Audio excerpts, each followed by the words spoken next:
दोस्तों, अयोध्या में प्रकट हुए साक्षात लव और कुश लोग इस चमत्कार को देखकर हैरान हैं। इससे पहले भी कई वीडियो में आपने देखा होगा कि अयोध्या में प्राण प्रतिष्ठा से पहले कई प्रकार के चमत्कार हो चुके हैं।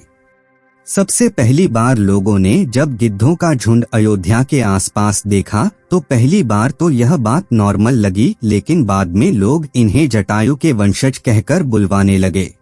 इसके अलावा अयोध्या के आसपास बंदरों का झुंड भी दिखा था। लेकिन अभी जो हम आपको चमत्कार दिखाने जा रहे हैं वह सबसे ज्यादा हैरान कर देने वाला है, जिसे दुनिया का सबसे बड़ा चमत्कार कहा जा रहा है। और जब आप इसकी सच्चाई जानोगे तो आप भी राम जी के पक्के भक्त हो जाएंगे। क्या वाकई में लव और कुश अयोध्या नगरी पहुंचे हैं?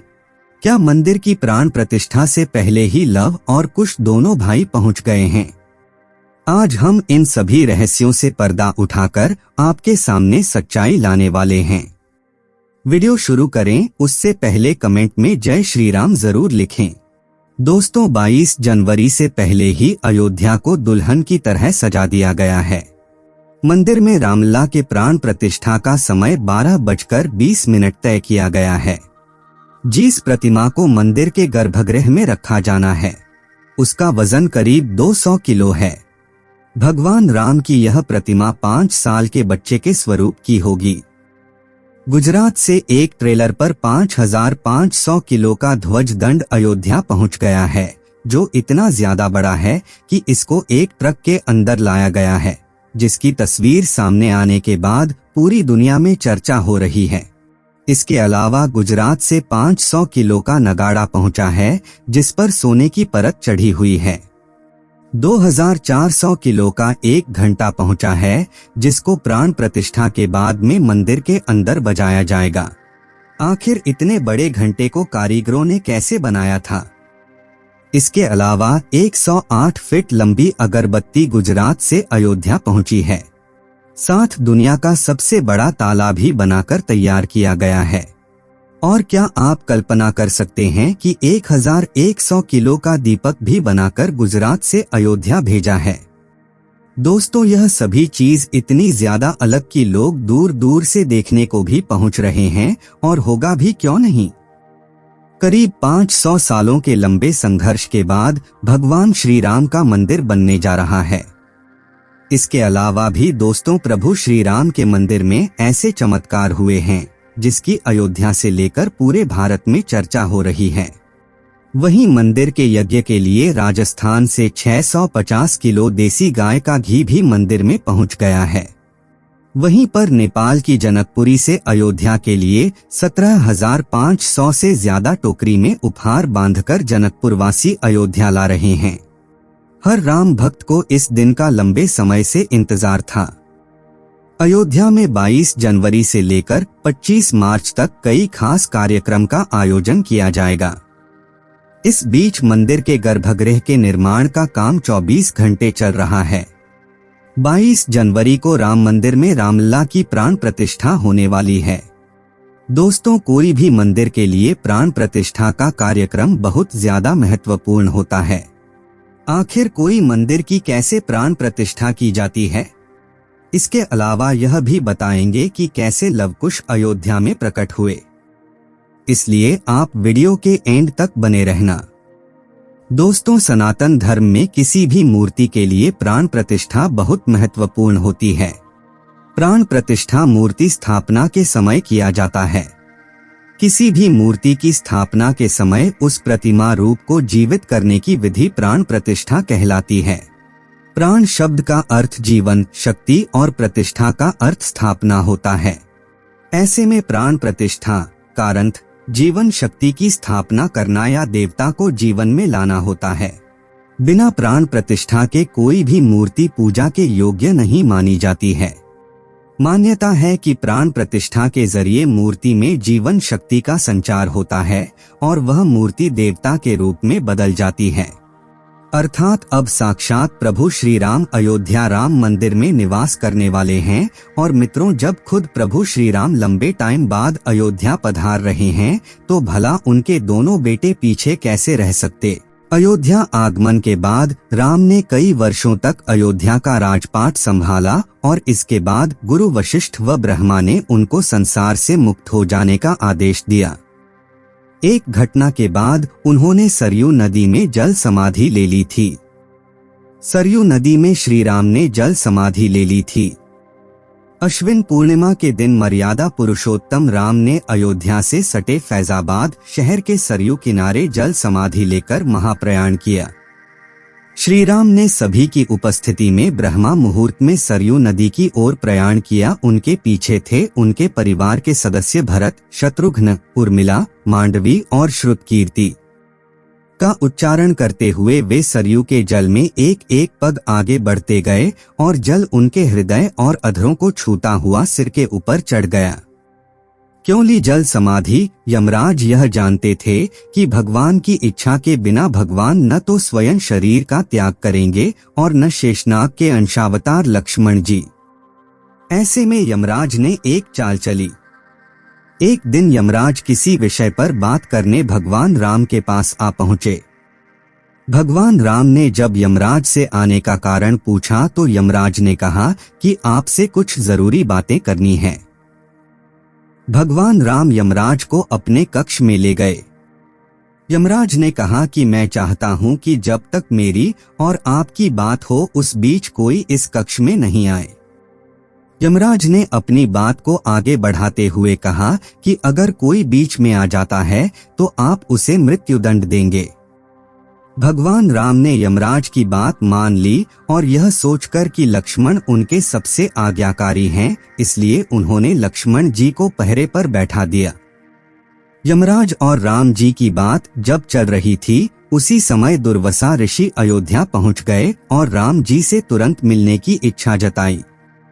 लक्ष्मण जी ने कहा कि भगवान राम अभी यमराज के साथ विशेष चर्चा कर रहे हैं।